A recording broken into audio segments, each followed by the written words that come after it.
चंदनगढ़ राज्य में एक बहुत बड़ा महल था जिसका राजा विक्रमादित्य बहुत ही बुद्धिमान और चालाक था।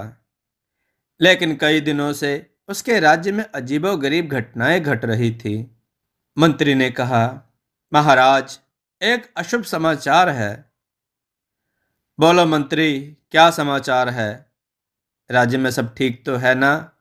नहीं महाराज, राज्य की सबसे लंबी नदी के ऊपर जो पुल आपने बनवाया था वह टूट गया है, जिसकी वजह से राज्य के नागरिकों को नदी के उस पार जाने में काफी समस्या हो रही है महाराज। राजा ने कहा, लेकिन महामंत्री, उस पुल का कार्यभार तो हमने तुम्हें ही सौंपा था। फिर तुमसे इतनी बड़ी गलती कैसे हो गई? वो पुल इतना शीघ्र ही कैसे टूट गया? महामंत्री, हम इसके लिए तुम्हें कठोर दंड देंगे। मंत्री ने कहा, नहीं नहीं महाराज, इसमें मेरी कोई गलती नहीं। मैंने तो पुल बनवाने का कार्य पूरी ईमानदारी से किया था। इसमें उस मंगलू किसान की गलती है महाराज। राजा ने कहा, वह कैसे भला? उस मंगलू किसान ने क्या किया है? महामंत्री, बताओ हमें। महाराज, जब मंगलू किसान अपने बैल के साथ उस पुल से गुजर रहा था तो उसी समय ही वह पुल टूट गया महाराज। तो इसका दोषी तो मंगलू किसान ही हुआ ना महाराज। राजा ने कहा, महामंत्री, मंगलू किसान को दरबार में बुलाया जाए।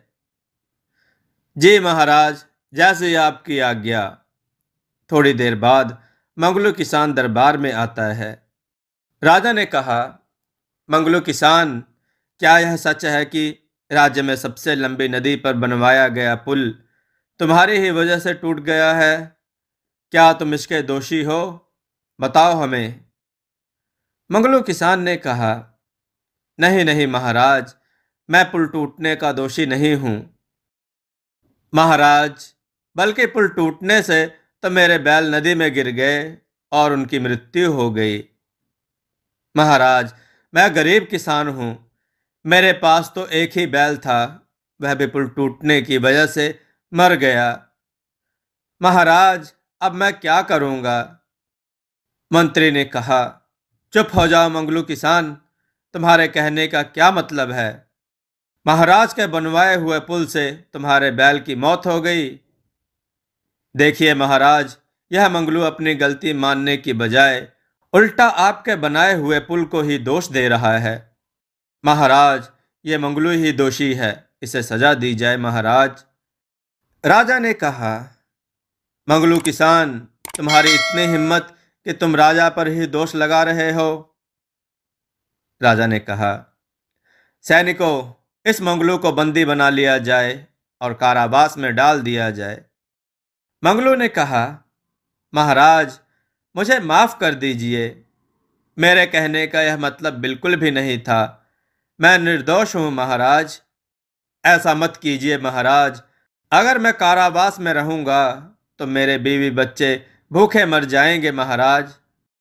इसके बाद राजा के दो सैनिक मंगलू को कारावास में डाल देते हैं। अगली सुबह राजा के दरबार में राज्य के कुछ लोग आते हैं। आदमी कहता है, महाराज, महाराज, हमारी मदद कीजिए महाराज। राज्य में बहुत बड़ा संकट आ चुका है महाराज। क्या हुआ मेरे राज्य के वासियों? आखिर कौन सा संकट आन पड़ा है राज्य पर? आदमी ने कहा, महाराज, हम सभी राज्य के किसान हैं। महाराज, कल रात जंगल की ओर से एक विचित्र सा दिखने वाला जानवर हमारे खेत खलियान में घुस गया और हमारी सारी फसलें खराब कर दी। अब आप ही कुछ करिए महाराज। राजा ने कहा, क्या कहा? विचित्र जानवर? तुम में से किसी ने उस विचित्र जानवर को देखा है? आदमी बोला, जी महाराज, हमने कल रात उस विचित्र जानवर को देखा था, लेकिन हम सिर्फ उसकी एक ही झलक देख पाए, जो देखने में काफी खूंखार था। उसके पैरों के निशान थोड़े थोड़े इंसानों जैसे थे महाराज। राजा ने कहा, यह कैसा विचित्र जानवर हमारे राज्य में आ गया है जिसके पैर इंसानों जैसे हैं। राजा ने कहा, सेनापति। सेनापति बोला, जी महाराज, बोलिए क्या करना है। तुम आज रात जंगल में जाओ और उस विचित्र जानवर का पता लगाओ। जी महाराज, जैसी आपकी आज्ञा। मैं आज रात ही जंगल में जाऊंगा और उस विचित्र जानवर को बंदी बनाकर आपके समक्ष ले आऊंगा। जंगल में सेनापति देखता है कि एक जंगल में काफी दूर तक सिर्फ पैरों के निशान ही होते हैं, जो थोड़े थोड़े इंसानों के पैरों की तरह ही होते हैं, लेकिन काफी दूर तक भी कोई उस जंगल में नजर नहीं आता। सेनापति में जंगल में उस जानवर के आने का इंतजार करने लगता है। सेनापति कहता है, अरे बहुत थकान हो गई, लेकिन वह विचित्र जानवर कहीं नहीं दिखा। कुछ देर आराम किया जाए। सेनापति को नींद आ जाती है और वह सो जाता है। सुबह एक सैनिक राजा के दरबार में आता है। सैनिक ने कहा, महाराज, एक अशुभ समाचार है। सेनापति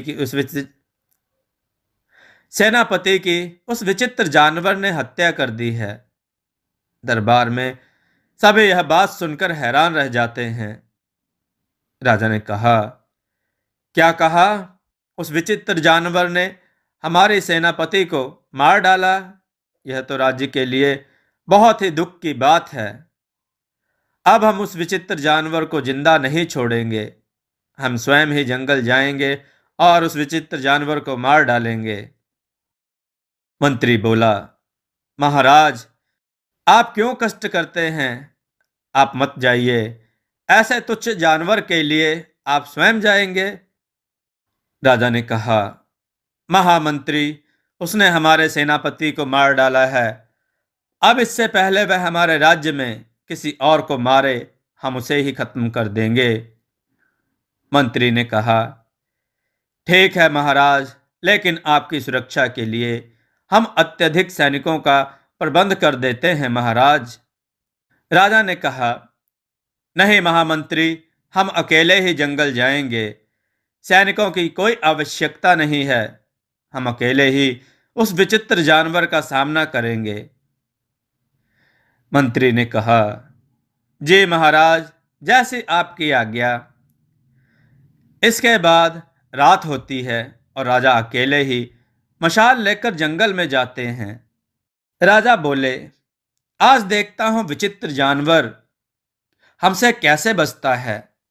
राजा उस विचित्र जानवर का जंगल में आने का इंतजार करने लगते हैं।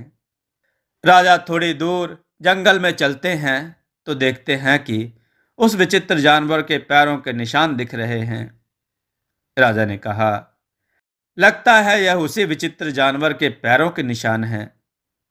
राजा उन पैरों के निशानों का पीछा करने लगता है। एक जगह वे पैरों के निशान खत्म हो जाते हैं।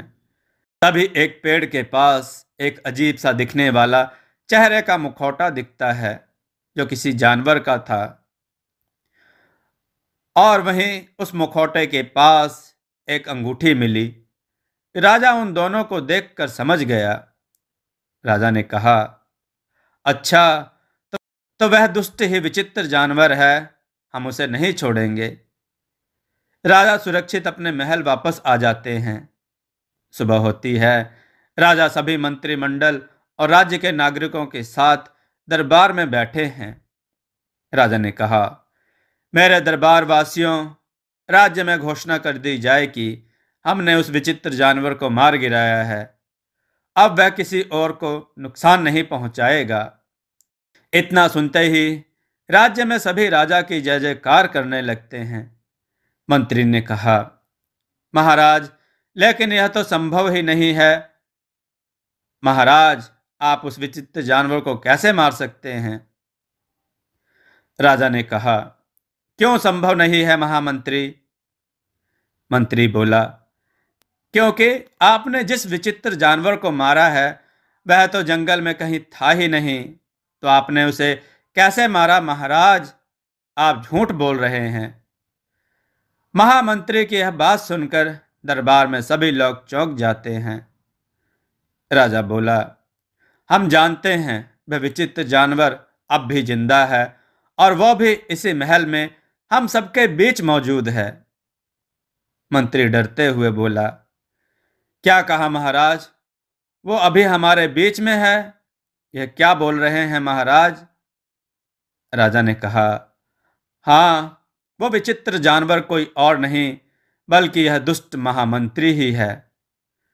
राजा की यह बात सुनकर सब हैरान रह जाते हैं। मंत्री ने कहा, मुझे माफ कर दीजिए महाराज, मुझसे गलती हो गई। महाराज, मुझे माफ कर दीजिए, यह सब मैंने अपने लालच में आकर किया। गलती को छुपाने के लिए किया महाराज। राजा ने कहा, दुष्ट, तुमने यह सब क्यों किया? तुमने ही हमारे सेनापति की हत्या की। बताओ, बताओ हमें, आखिर तुमने यह सब क्यों किया? मंत्री बोला, महाराज, राज्य की नदी के ऊपर का पुल टूटने का दोषी मैं ही हूं, वह किसान नहीं। अपनी गलती को छुपाने के लिए मैंने कई गलतियां कर डाली।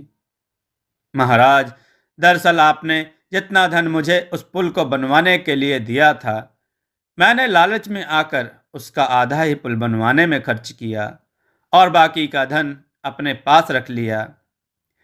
मुझे यकीन था कि आप इसका पता लगा ही लेंगे, इसलिए मैंने ध्यान भटकाने के लिए यह सब ढोंग किया और एक विचित्र जानवर बन गया। मैंने एक बेहद खूंखार मुखौटा पहनकर राज्य के जंगल और खेत खलियान में घुसने लगा।